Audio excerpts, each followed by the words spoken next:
Hi all, എല്ലാവർക്കും എയർജി വേൾഡിന്റെ പുതിയൊരു വീഡിയോയിലേക്ക് സ്വാഗതം.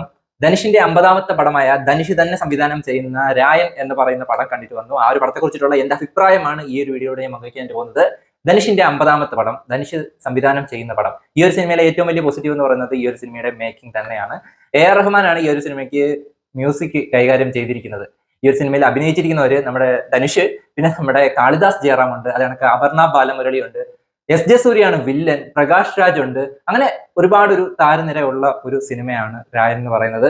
ഈ ഒരു സിനിമയുടെ മേക്കിംഗ് ഒക്കെ പക്കയായിരുന്നു. ഒരു വെട്രിമാരൻ അല്ലെങ്കിൽ സെൽവരാഘവൻ ടൈപ്പ് ഓഫ് മേക്കിംഗ് ആണ് ധനുഷ് പിന്തുടർന്നിരിക്കുന്നത്. സിനിമാറ്റോഗ്രഫിയും ഗംഭീരമായിരുന്നു. പ്രത്യേകിച്ച് ആ ഒരു ലാസ്റ്റ് ഒരു സോങ് സീക്വൻസ് ഒക്കെ ഉണ്ട്, ആ ഒരു മേക്കിങ്ങും സംഭവങ്ങളും ഒക്കെ കിടിലനായിരുന്നു. അതേപോലെ തന്നെ ഒന്ന് രണ്ട് മൂന്ന് ഒരു ഹൈ മൊമെന്റ് തരുന്ന സീൻസും കാര്യങ്ങളും ഒക്കെ ഉണ്ടായിരുന്നു. ധനുഷിന്റെ സ്ക്രീൻ പ്രസൻസ് അന്യായമാണ്. അതേപോലെ തന്നെ കാളിദാസ് ജയറാം ഗംഭീര പ്രകടനമാണ് കാഴ്ചവെച്ചിരിക്കുന്നത്. നമ്മൾ ഇതുവരെ കാണാത്ത രീതിയിലുള്ള ഒരു കാളിദാസിനെ നമുക്ക് ഈ ഒരു സിനിമയിൽ കാണാൻ സാധിക്കുന്നുണ്ട്. മൂവിയിൽ ഉടനീളം നിൽക്കുന്ന ഒരു ക്യാരക്ടറാണ് കാളിദാസിൻ്റെത്. അപ്പൊ നല്ലൊരു പ്രകടനം തന്നെയാണ് കാളിദാസ് ജയറാം ചെയ്തിട്ടുള്ളത് ഈ ഒരു സിനിമയിൽ. അതേപോലെ തന്നെയാണ് അപർണ ബാലമുരളിയും നല്ലൊരു പെർഫോമൻസ് ഈ ഒരു സിനിമയിൽ കാഴ്ചവെച്ചിട്ടുണ്ട്. എടുത്തു പറയേണ്ടത് ധനുഷിനെ തന്നെയാണ്. ധനുഷിന്റെ ഒരു ഗംഭീര സ്ക്രീൻ പ്രസൻസ് ആണ്. പുള്ളിയുടെ സ്ക്രീൻ പ്രസൻസ് കൊണ്ട് നമുക്ക് പല സീൻസും ഗംഭീരമായിട്ട് തോന്നുന്നുണ്ട് ഈ ഒരു സിനിമയിൽ. ധനുഷിന്റെ സിസ്റ്ററിന്റെ റോൾ ചെയ്ത പുള്ളിക്കാരി, ആ ഒരു ആക്ട്രസ് ഗംഭീര പ്രകടനമായിരുന്നു. ഈ ഒരു സിനിമയ്ക്കകത്ത് സെക്കൻഡ് ഹാഫിൽ ഒരു സീൻ ഉണ്ട്, അതിന്റെ ബാക്ക്ഗ്രൗണ്ട് മ്യൂസിക് AR റഹ്മാൻ തകർത്ത്.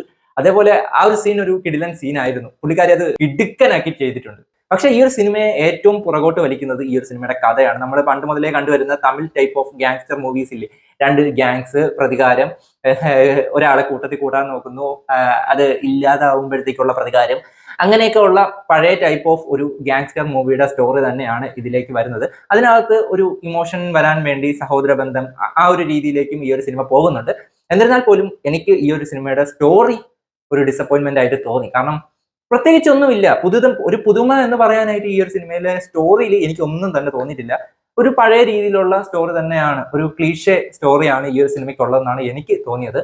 പക്ഷെ ആ ഒരു സ്റ്റോറിയിലെ പോരായ്മ മേക്കിംഗ് വൈസ് ഒരു പരിധി വരെയൊക്കെ നമ്മളെ പിടിച്ചിരുത്തുന്നുണ്ട് ഈ ഒരു സിനിമ. പിന്നെ എടുത്തു പറയേണ്ടത് AR റഹ്മാന്റെ ബാക്ക്ഗ്രൗണ്ട് മ്യൂസിക്കും പാട്ടുകളും. പഴയ ആ ഒരു റേഞ്ചിലേക്ക് AR റഹ്മാൻ എത്തിയില്ലെങ്കിലും ഈ ഒരു സിനിമയ്ക്ക് ആവശ്യമായ വിധം നല്ല രീതിയിൽ തന്നെ ഈ ഒരു സിനിമയ്ക്കകത്ത് വന്നിട്ടുണ്ട്. പ്രത്യേകിച്ച് ആ ഒരു ലാസ്റ്റ് പാട്ടും ഈ ഒരു സിനിമയുടെ ആ ഒരു ബാക്ക്ഗ്രൗണ്ട് സ്കോർ, ധനുഷിന്റെ ആ ഒരു ബാക്ക്ഗ്രൗണ്ട് സ്കോർ ഉണ്ട്, അതൊക്കെ നല്ലൊരു തിയേറ്റർ എക്സ്പീരിയൻസ് ആയിട്ട് എനിക്ക് ഫീൽ ചെയ്തു. പ്രത്യേകിച്ച് ക്ലൈമാക്സിന് മുമ്പ് ഒരു സോങ് സീക്വൻസും അടിപൊളിയായിരുന്നു. ആ ഒരു സോങ്ങും തിയേറ്റർ എക്സ്പീരിയൻസ് അടിപൊളിയായിരുന്നു. എനിക്ക് ഈ ഒരു സിനിമയിലെ ആ ഒരു ഇന്റർവൽ പഞ്ച് നല്ല രീതിയിൽ ഇഷ്ടപ്പെട്ടു. അതേപോലെ തന്നെ ക്ലൈമാക്സും അതിനു മുമ്പുള്ള ആ ഒരു വിഷ്വൽ ട്രീറ്റ്മെന്റും ഒക്കെ എനിക്ക് നല്ല രീതിയിൽ തന്നെ ഇഷ്ടപ്പെട്ടു.